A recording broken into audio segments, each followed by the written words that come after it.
Attacco subito con, con i lemmi su cui c'è una certa incertezza per il tipo di domanda che mi è stata posta, non per altro. Per esempio, quando Giusy Perra mi fa la domanda su Olla, bisogna capirsi perché Olla può intendersi come voglia, in campidanese, oppure può essere anche una parola italianizzante che significa appunto fiasco panciutto, o può essere anche un cognome.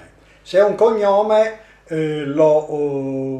liberiamo subito del problema dicendo che, secondo me almeno, la base etimologica è l'acalico ullu, che significa toro selvaggio, toro selvaggio.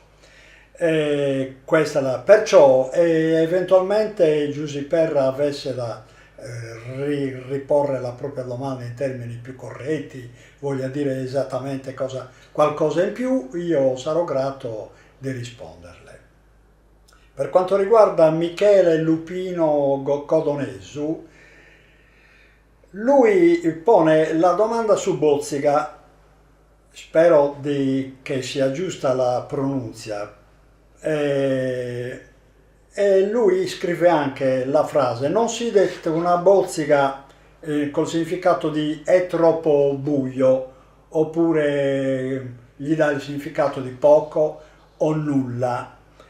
Beh, allora, questa parola non è trattata dal Wagner, però è trattata dal Puddu. Il Puddu è un'autentica miniera di parole nel dizionario sardo. Ne ha esaminato circa 90.000 e sta per pubblicare un altro dizionario dove pare che arriverà a 120.000.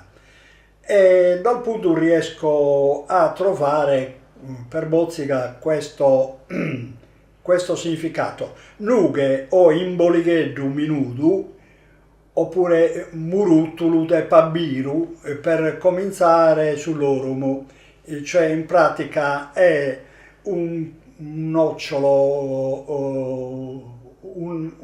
come dire, un nucleo minimo fatto di carta in questo caso, intorno a cui si arrotola il gomitolo. E io l'unica parola che ho trovato, almeno dal dizionario del Wagner, è bozziku in nuorese, che significa leggermente bocciolo, gemma di fiore, da confrontare con l'italiano boccia, il quale viene a sua volta dal sumerico che poi nella lingua sarda questo diventa ok, secondo le occasioni, oc, perciò è anche in italiano, e perciò boccia, uccia letteralmente, poi boccia, che in sumerico significa tartaruga. Perciò forse in questo caso la boccia ha da fare con la testuggine come tale, con la sua curvatura ad arco. Non saprei, anche questo è un po', un lemma un po', come dire, problematico. Invece ci sono quelli che sono più certi. Ce n'è uno sul quale il dubbio rimane un po', ma Luciano Tamburini mi dice cedra e poi fa l'esempio di cedra e palla. Io come cedra non ho trovato il lemma, ma ho trovato il sardo gerda.